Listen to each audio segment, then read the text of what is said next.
안녕하십니까. 건국대학교에 재직 중인 김남일이라고 합니다. 그래서 오늘 여러분들과 인공지능의 기술과 생산성이라는 주제로 짧게 이제 요즘에 어떤 연구들이 진행되고 있는지에 대해서 나눠보고자 합니다.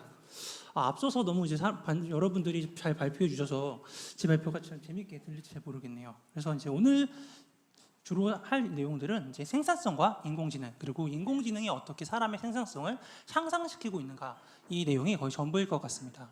그래서 처음에 이제 하고 싶은 내용은 과연 우리가 말하고자 하는 생산성이란 무엇인가 하는 겁니다. 그래서 우리가 생산성이다라고 이야기하면 우리가 무언가를 만드는데 얼마나 효율적으로 만드는가 하는 내용입니다.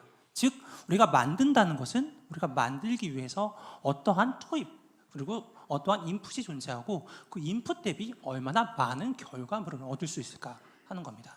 그래서 우리가 이제 주로 관심 있는 것은 회사나 이런 곳에서 어떠한 노동력 대비 우리가 얼마나 많은 것을 얻을 수 있는 노동 생산성일 겁니다. 그래서 기업이나 국가 차원에서는 우리가 어떠한 노동자를 투입했을 때 그 노동자 대비 얼마나 많은 산출물 혹은 가치를 얻을 수 있는 건가에 대한 이제 생산성을 볼 수 있을 것 같고요. 이것을 우리가 이제 개인, 사람으로 투입해 본다면 우리가 일하는 시간, 그래서 우리가 시간을 투자한 것 대비 얼마나 많은 결과물을 얻을 수 있을지, 혹은 우리가 어떠한 일을 할 때 그 일에 걸리는 시간을 얼마나 단축시킬 수 있을지에 대해서 관심이 많을 겁니다. 그러면 이제 우리가 인공지능이 이러한 생산성을 어떻게 증가시킬까 하는 점을 크게 두 가지 측면으로 생각해 볼 수 있을 것 같습니다. 첫 번째는 우리 인간의 능력을 향상시킴으로써 우리가 일을 더 잘하게 만들거나 혹은 우리가 일하는 방식을 도와줘서 우리가 일을 할 때 더욱더 좋은 결과물을 얻을 수 있도록 하지 않을까라고 이제 생각해 볼 수 있을 것 같습니다. 그래서 저도 이제 이러한 관련된 이제 연구를 진행했었는데요. 제가 주로 봤던 사례는 바둑의 사례였습니다. 그래서 제가 관심 있던 것은 우리가 여러분들이 잘 알다시피 알파고 이후에 바둑 그 산업이라고 할 수 있는 게 크게 바뀌었습니다. 그래서 이러한 바둑 기사들에게 어떤 영향이 있었고, 그다음에 바둑 산업 자체 그리고 바둑이라는 것 자체에 어떠한 영향이 있었을까라는 것을 봤습니다.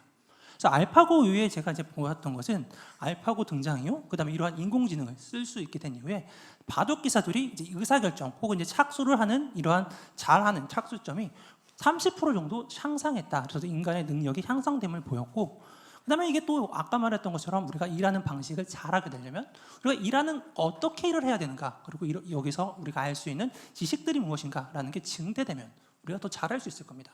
그래서 이제 바둑에서 이제 지식이라고 할 수 있는 새로운 정석들이 어떻게 탄생되는가 봤더니 예전에 없었던 어떠한 바둑을 두는 방식이 존재하고 그러한 방식이 사람들이 집중적으로 활용하는 지식이 됨을 볼 수 있었습니다.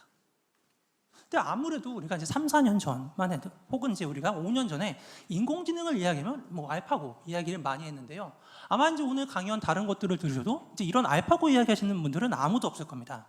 아마 거의 요즘에 사람들이 관심 있는 것은 거의 생성형 AI, 챗GPT 이런 것들이 과연 우리의 생산성을 어떻게 바뀌고 있나 이런 것에 이제 조금 더 관심이 많을 겁니다. 그래서 이제 이런 것에 대해서 우리가 어떻게 바뀌고 있는지에 대해서 오늘 연구들에 대해서 소개해 드리려고 합니다. 그래서 첫 번째 갖고 온 연구는 이제 사이언스에 나온 연구입니다. 그래서 여기서 했던 연구는 이제 직장인을 대상으로 직장인을 랜덤하게 두 그룹으로 나눈 다음에 두 가지 작업을 줬습니다. 그리고 그 두 작업 사이에 한 랜덤한 그룹에게 챗GPT를 소개해줘서 사용할 수 있도록 했습니다. 과연 어떠한 그룹이 이러한 인공지능을 생성형 인공지능을 사용하게 되었을 때 그들이 작업하는 데 걸리는 시간 혹은 작업량이 얼마나 바뀔까에 대해서 본 겁니다. 그래서 여기서 봤던 작업이라는 것은 이제 직장인이기 때문에 직장과 관련된 뭐 이메일을 쓰거나 혹은 그 보고서 같은 쓰는 일 같은 것을 봤습니다. 여기서 이제 놀라운 것은 이제 작업 소요 시간을 봤을 때 챗GPT를 쓰기 전에 그 쓰는 그룹과 쓰지 않은 그룹의 작업 소요 시간의 차이가 크게 없었습니다. 하지만 차이가 나는 것은 챗GPT를 쓰게 되었을 때 그 쓴 그룹에 대해서 자신들이 아까 말했던 그 작업을 할 때 걸리는 시간이 40% 정도 감소하는 것을 보일 수 있었습니다. 즉 어떠한 일을 할 때 걸리는 시간이 줄어든 겁니다.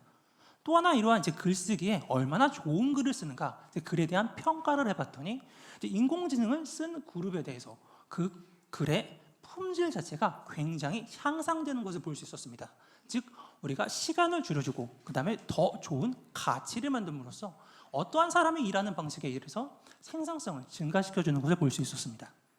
근데 또 나아가서 이제 또 다른 연구에서는 이 연구에서 이제 봐줬던 게 보통 사람들이 자신이 하는 일을 성과가 비슷하게 합니다. 예전에 못했던 사람들은 이제 계속 못하기도 하고, 그 다음에 이러한 성과 차이를 보면 굉장히 불균등합니다. 이러한 차이가 인공지능이 어떻게 바뀔까라고 봤더니 인공지능을 쓴 후에 사람들의 성과의 불균등, 그래서 성과를 잘하는 사람과 못하는 사람들의 차이가 줄어드는 것을 볼 수 있었습니다. 즉 상대적으로 저성과자에게 높은 생산성 향상이 있었다라는 것을 볼 수 있었고요. 시간적 측면에서 봤을 때 과연 시간 주는 것은 누구에게 도움이 됐나라고 봤더니 두 그룹 모두에게 향상되는 것을 볼 수 있어. 모두 성과와 상관없이 모든 그룹에게 향상되는 것을 볼 수 있었습니다. 이제 이러한 챗GPT를 썼을 때 과연 사람들의 반응이 어땠을까라고 봤을 때 자신들이 하고 있던 업무와 그 다음에 만족감이 굉장히 높아지는 것을 볼 수 있었습니다. 하지만 이제 이런 새로운 기술의 등장으로 사람들이 와 이게 굉장히 놀랍다, 좋다 하는 기대와 동시에 과연 이게 나의 업무를 대체하지 않을까 하는 이제 우려감도 있었습니다. 근데 놀라운 것은 이러한 기대와 우려가 그 시간이 지난 2주나 4주, 2개월 뒤에 물어봤을 때 사람들이 기대도 떨어지고 그 다음에 우려도 없어지는, 그래서 이런 것을 일상으로 받아들여지는 현상이 나타났고요. 그 다음에 그 썼던 그룹은 다시 물어봤더니 지속적으로 그 안 쓰던 그룹 대비 챗GPT를 계속 쓰는, 그래서 이러한 것에 대해서 상상을 맛본 그룹이 더욱더 이러한 생산성을 계속 활용하려고 하는 것을 이제 볼 수 있었습니다. 이제 이거는 이제 실험이었기 때문에 과연 직장 내에서 이런 것들이 어떤 효과가 있을까라고 이제 본 연구 결과를 이야기해 드리려고 합니다. 그래서 이거는 이제 또 어떤 연구자 그룹이 포춘 500 그룹의 이제 소프트웨어 기업을 대상으로 진행하는 것입니다. 그래서 여기서 대상은 그 사람들에 대해서 고객 지원하는 사람을 대상으로 본 거고요.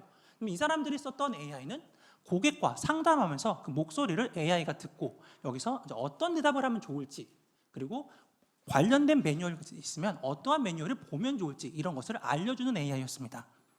그래서 이런 것을 본 고객 지원 담당자 그룹에서는 시간당 고객들이 갖고 있는 불만이나 어떠한 문제가 해결되는 비중이 굉장히 크게 나타나고요. 그다음에 어떤 일을 해결할 때 걸리는 비중도 굉장히 줄어들었습니다. 그리고 고객들의 만족도와 이런 것도 훨씬 더 올라가는 것을 볼 수 있었습니다. 그래서 이런 기업에서 활용할 때도 높은 생산성이 기대되는 것을 우리가 알 수 있었습니다. 또 똑같이 과연 이게 어떠한 직원들에게 더 좋은 향상이 있었나라는 것을 살펴봤는데 앞에와 비슷하게 성과가 낮았던 그룹들에게 더 좋은 향상이 있었고 연차가 많은 직원들보다 신입 직원들에게 높은 생산성 향상을 주는 것을 볼 수 있었습니다. 그래서 이제 AI가 반복적으로 이러한 연구 결과들을 볼 때 생산성을 향상하고 하지만 상대적으로 못하던 그룹에게 더 크게 나타나는 것이 아닌가 하는 이제 일반적인 내용들을 알 수 있었습니다. 하지만 이제 우리가 앞에서 봤던 이런 사례들 보면 우리가 반복적으로 하는 작업이나 아니면 AI가 잘한다라고 기대되는 작업들에 대해서 좀 좋은 결과가 나오는 것이 보입니다.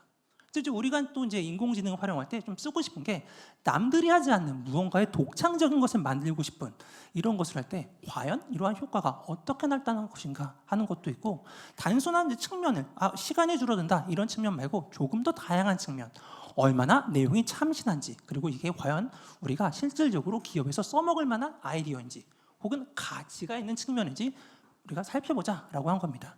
그래서 이제 여기서는 이제 순환 경제 측면에서 얼마나 우리가 폐자원 같은 것을 활용해서 더 좋은 아이디어를 만들 수 있을까라는 것을 본 거고, 한 그룹은 사람이 아이디어를 만들었고 또 다른 그룹은 이제 챗GPT-4를 이용해서 이거의 아이디어를 뽑은 겁니다. 이제 이게 결과고요. 이 그룹이 했던 내용에서 놀라운 것은 사람들이 AI를 쓰지 않고 아이디어를 만들 때 더욱더 평균적으로 참신한 결과들을 뽑아냈다라고 합니다. 그리고 가장 참신한 결과도 인간이 만들어낸 결과였습니다. 근데 여기서 차이를 본 거는 우리가 참신하다라는 게 기존에 있었던 아이디어랑 굉장히 다른, 그래서 남들이 생각 못했을 것 같은 아이디어를 만들어내는 주체가 누구인가 하는 것을 본 거고, 그것은 아마 인간인 것 같다 하는 거였습니다. 그러면 과연 여기서 AI가 잘했던 것은 뭔가 했더니 AI는 오히려 사람 대비 조금 더 우리가 실질적으로 사용할 수 있는, 또 전략적인 가치가 높거나 혹은 환경이나 재무적으로 더 높은 성과를 낼 수 있을 것 같은 아이디어를 주로 제공하는 것을 볼 수 있었습니다. 그래서 이런 것을 보면은 AI와 사람이 하는 역할이 조금 다른 것처럼 보입니다. 그러면 이제 우리 이렇게 계속 장밋빛처럼 무언가에 대해서 어쨌든 좋은 결과만 나오고 있는 것을 보고 있는데, 과연 생성형 AI가 항상 우리의 생산성에 긍정적인 영향을 미치는 걸까라고 이제 궁금할 수 있습니다. 그래서 이제 BCG와 연구자 어떤 그룹이 했던 결과입니다. BCG 컨설턴트를 대상으로 챗GPT를 쓰게 만들어서 과연 이게 생산성에 어떠한 영향을 미치는가 하는 것을 봤습니다. 그래서 세 가지 그룹을 나눠서 봤습니다. 챗GPT를 쓰지 않은 그룹, 챗GPT를 단순하게 주고 쓴 그룹, 그 다음에 챗GPT에 대한 교육을 해준 다음에 잘 알게 해준 다음에 쓴 그룹. 그래서 여기서 놀라운 것은 뭐 앞에랑 똑같게도 챗GPT를 썼을 때 교육을 받던, 그냥 단순히 쓰는 법을 자기가 알아서 썼던 높은 생산성 향상, 그래서 여기서 말했던 18가지 작업들에 대해서 높은 향상이 있었습니다. 근데 우리가 알고 있는 것이 아직까지는 AI가 모든 작업을 사람보다 높게 하지는 못합니다.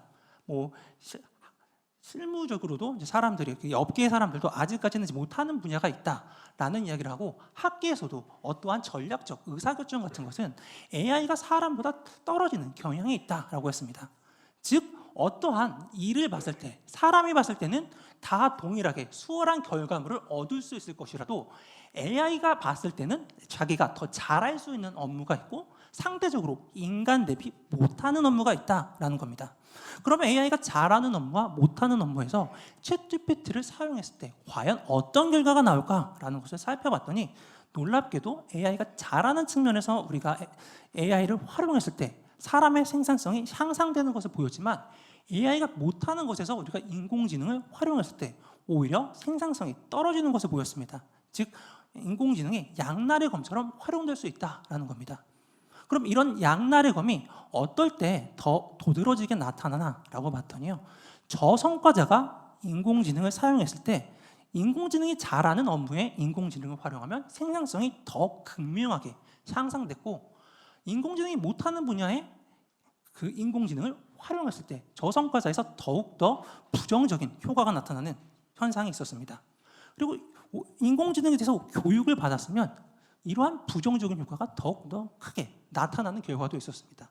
즉 우리가 인공지능을 어떻게 사용하는가가 과연 우리의 생산성을 어떻게 바뀔 수 있을 건가 하는 것에 대한 우리가 실마리를 얻을 수 있었습니다. 그래서 여기서 보여줬던 것은, 예전에 이제 우리가 봤던 거 보면은 인공지능으로 무언가 결과물을 만들고 우리가 사람이 수정함으로써 무언가 증강함으로써 조금 더 나은 인공지능을 활용하는 것이 좋겠다 하는 방식으로 저 인공지능을 사용하자라고 했는데요, 이러한 결과물이 보여주는 것은 인공지능이 잘하는 것과 못하는 것에 극명한 차이가 존재하니, 인공지능이 잘하는 것은 인공지능에게 업무를 맡기고 인공지능이 못하는 것은 사람의 영역으로 줘서 사람이 함으로써 서로 상호 보완적으로 일을 한다면 더욱더 좋은 결과물을, 더욱더 좋은 생산성 향상을 우리가 볼 수 있지 않을까 하는 것이었습니다. 근데 이제 우리가 생각되는 게, 어느 순간 인공지능은 계속 발달하고 사람보다 잘하는 분야가 늘어날 겁니다. 그리고 요즘에 많이 이야기 나오는 게 이제 제너럴 인텔리전스가 나오게 돼서 과연 우리 노동을 전부 다 대체하게 될 것인가, 그리고 사람의 노동은 어떻게 될 것인가 라는 것에 대해서 의문이 많습니다. 그래서 이러한 관점에 대해서 연구자들이 연구를 진행했습니다. 그래서 여기서 봤던 것은 이제 우리의 생산성이 국가적이나 뭐 이런 것의 측면에서 자본과 노동으로 이루어진다라고 봤습니다. 그래서 자본이라는 것은 우리가 공장이나 이런 것을 생각할 수 있습니다. 그래서 이러한 공장에서 사람이 있으면 이제 일이 돌아갈 텐데, 어느 순간 AI가 사람을 대체하게 된다면 공장에서 사람을 쓰지 않고 어떠한 노동자를 쓸 겁니다. 아니, AI를 쓸 겁니다. 그래서 이러한 대체되는 범위가 과연 어느 정도 복잡한지, 대체될 수 있을 건지, 그러면 이런 것에 따라, 시나리오에 따라서 우리 미래 사회가 어떨 건지에 대해서 살펴본 겁니다. 첫 번째 사례는 인간의 일의 복잡성이 무한해서 AI가 대체하지 못하는 지금과 비슷한 상태로 계속 발전해 간다라는 것을 본 겁니다. 여기서 보면은 저 빨간색으로 위에 있는 것이 생산성이고요. 저 빨간색 부분이 우리가 자본으로 인해 얻는 수익입니다. 저 밑에 녹색으로 나와 있는 게 우리의 인간의 노동 수입입니다.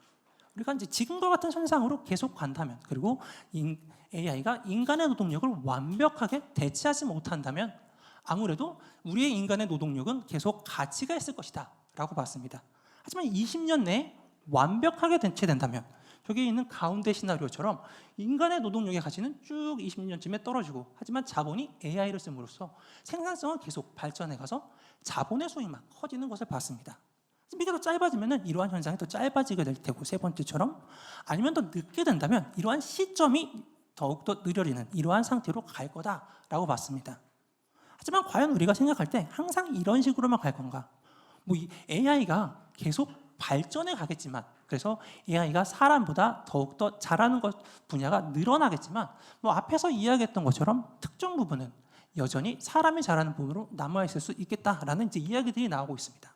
만약 이러한 전망들처럼 어느 정도라도 최소한 어느 포션이라도 인간이 잘하는 부분이 남아 있으면 과연 미래는 어떤 모습일까라는 것을 이제 살펴본 케이스인데요.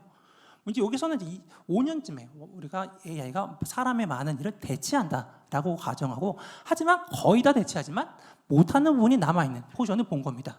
그것을 봤을 때 저 그림에서 녹색분이 보는 것처럼 AI가 인간을 대체할수록 우리의 노동의 가치가 떨어지지만 결국에는 AI가 대체 못하는 부분은 존재하는데 자본이 무한히 늘어나고 생산이 무한히 늘어나기 때문에 사람을 찾을 수밖에 없는 시점이 온다라는 겁니다. 그렇게 되면은 우리가 그 남아있는 일을 하기 위해서 계속 우리의 가치가 향상되고 그래서 우리가 이러한 AI를 통해서 향상된 어떠한 그 생산 때문에 우리의 노동의 가치도 다시 상승하는 효과가 있지 않을까라는 것을 이제 봤습니다. 그래서 이러한 전망들을 보고 과연 그러면 지금 현재 우리 AI를 통해서 얼마나 생산성이 향상되고 있을 건가라는 이제 의문점이 생길 것 같습니다. 그래서 이제 미국의 사례를 통해서 과연 우리 현 시점에 생산성이 어느 수준에 와 있나라는 것을 이제 볼 겁니다. 그래서 여기서 이제 갖고 왔던 사례는 어떠한 이제 학자들의 내기입니다. 여기서 이제 에릭 브라이어슨이라는 학자와 로버트 고든이라는 학자가 미래 사회에 우리의 생산성에 대해서 내기한 겁니다. 그래서 어떤 내기를 했냐면 과거에 했던 얘기인데요. 2020년부터 2029년 이 10년 사이에 연평균 노동 생산성의 증가가 얼마로 나타날 것 같은가 하는 겁니다. 요즘에 AI를 통한 장밋빛 이야기를 많이 들어서 우리가 노동 생산성이 전반적으로 얼마나 나타날까라고 이제 이야기를 물으면 막 10%, 20% 이런 이야기를 하는데요. 여기서 이제 에릭 브라이어슨은 그 AI에 굉장히 긍정적인 사람입니다. 그래서 AI가 이끄는 뭐 생산성 혁명 이런 것을 이야기하시는 분이고 반대로 로버트 고든은 약간 부정적인 사람입니다. 이러한 사람이 봤던 과연 넘을까 못 넘을까 했던 포인트가 여러분들이 실망할 수 있겠지만 1.8%입니다. 그리고 그래서 에이브라이스는 그 AI에 굉장히 친화적인 사람이라서 이러한 AI가 우리의 생산성을 굉장히 증진시키고 이러한 10년 사이에 굉장히 생산성이 크게 비약적으로 발전할 것이다 라고 말했고요. 로버트 고든이 여기서 내기할 때 했던 말이 우리 생산성이 굉장히 크게 증가했던 시기를 생각해보자. 아마 여러분들도 공감하실 겁니다. 바로 인터넷과 디지털 기술이었습니다. 2000년대 초반. 우리가 인터넷이 없던 시대, 이제 컴퓨터가 비약적으로 발전했던 그 시기에 우리 노동 생산성이 그 기간 연평균 상승했던 게 3.3%입니다. 그 9년 사이에. 우리가 비약적으로 발전했다던 노동 생산성이 3.3%밖에 안 되는데 AI가 과연 그런 수준의 우리 삶을 바꾼 그 정도까지 상승성을 갖고 올 수 있을까? 1.8%를 못 넘을 것 같다라고 생각했던 겁니다. 그래서 이제 아마 여러분들이 생각하는 노동 생산성의 발전이 어느 정도일지 모르겠습니다. 하지만 뭐 이러한 유명한 학자들도 아직 미래에 대해서는 이제 확신이 없는 거고 우리 생각했던 노동 생산성은 생각보다 적을 수 있을 것 같습니다. 그러면은 여기서 내기했던 게 2020년 이전이니까 과연 2024년 현재 노동 생산성이 얼마큼 증가했을까를 우리가 살펴볼 수 있을 겁니다. 그 증가 퍼센트를 봤더니 2.1%입니다. 저 내기했던 포인트보다는 높지만 아마 여러분들이 이런 챗GPT나 이런 것들로 인해서 우리 업무가 증가되는 퍼센테이지를 봤을 때 이게 생각보다 모든 경제나 모든 규모로 다 포함해서 봤을 때는 그렇게 어마무시한 속도는 아닐 수도 있겠다라고 생각해 볼 수 있을 것 같습니다. 그래서 이제 이게 제가 이제 준비했던 내용이고요. 이 내용들을 통해서 말하고자 했던 바는 우리의 노동 생산성이 증가되는 것을 봤을 때 AI는 긍정적으로 증가시켜주는 것 같습니다. 특히 이러한 AI가 우리의 노동 생산성을 누구에게 더욱더 증가시켜주는가라고 했을 때 기존에 우리가 저성과자다 했다라는 사람들에게 크게 향상시켜주고 결국 이런 것은 사람들 사이에 어떠한 생산성 차이를 극명하게 줄여드는데 큰 역할을 할 겁니다. 하지만 이제 AI가 아직까지는 전부 다 잘하지 않기 때문에 AI가 잘하는 분야를 우리가 잘 살펴보고 AI가 못하는 분야에서 우리가 AI를 쓰지 않음으로써 AI가 제공해주는 이러한 생산성 향상을 우리가 최대한 유지하고 누릴 수 있도록 하는 것이 이 미래 사회에서 굉장히 중요한 모습이 아닐까라고 생각합니다. 네, 이상으로 제 발표를 마치도록 하겠습니다. 네, 김남일 교수님의 강연이었습니다. 이어서 교수님께 질문 드리겠습니다. 제가 대신 읽겠습니다. 생성형 AI의 향상성 향상은 기업에 기대에 못 미친다는 반응이 있습니다. 자율화, 자동화가 강화된 에이전틱 AI 시대가 오면 생산성은 얼마나 향상될까요? 또 LLM 모델 성능처럼 인공지능으로 인한 생산성 향상 측정 도구가 있다면 얼마나 신뢰할 수 있을까요? 크게 두 가지 측면에서 볼 것 같습니다. 이제 아마 기업에서 이제 이러한 AI를 도입했을 때 아까 봤던 사례처럼 모든 업무에 다 AI를 쓴다면 부정적으로 나타나는 것도 있고 잘하는 것도 있어서 평균을 낸다면 오히려 생산성이 크게 나타나지 않을 거다라는 파트가 있을 거라서 이제 AI가 잘하는 업무, 그다음에 내가 어떤 부분에 이러한 것을 활용해서 조금 더 높은 생산성을 얻을 수 있을까 하는 부분에 초점을 맞춰야지 AI가 제공해주는 향상성을 충분히 누릴 수 있을 거다 하고 이제 이야기할 수 있을 것 같고요. 그다음에 AI를 통해서 우리가 생산성을 측정한다고 했을 때 우리가 바라보는 생산성이 이제 무엇인가 하는 것에 잘 정의해야 될 것 같습니다. 아까 말했던 것처럼 시간을 줄여준다 혹은 업무를 얼마나 많이 한다 이런 거라면 굳이 AI를 통해서 측정하지 않아도 된다라고 생각하고 기존에 있는 우리 매트릭을 활용할 수 있을 것 같습니다. 그다음에 여기서 봤던 아까 그 AI와 인간의 업무가 다르다라고 나와 있던 연구에서 AI를 통해서 인간의 그 생산성을 측정했던 그 실험을 했었는데요. 놀랍게도 AI가 측정하는 것과 사람이 생산성을 측정하는 것은 굉장히 유사했습니다. 하지만 차이가 났던 것은 AI가 평균적으로 그 업무에 대해서 후하게 점수를 주는 측면이 있었고 약간 일에 대해서 논리적 결함이 있거나 잘하지 못하는 부분에 대해서 사람보다 잘 잡아내지 못하는 미흡한 부분이 존재했습니다.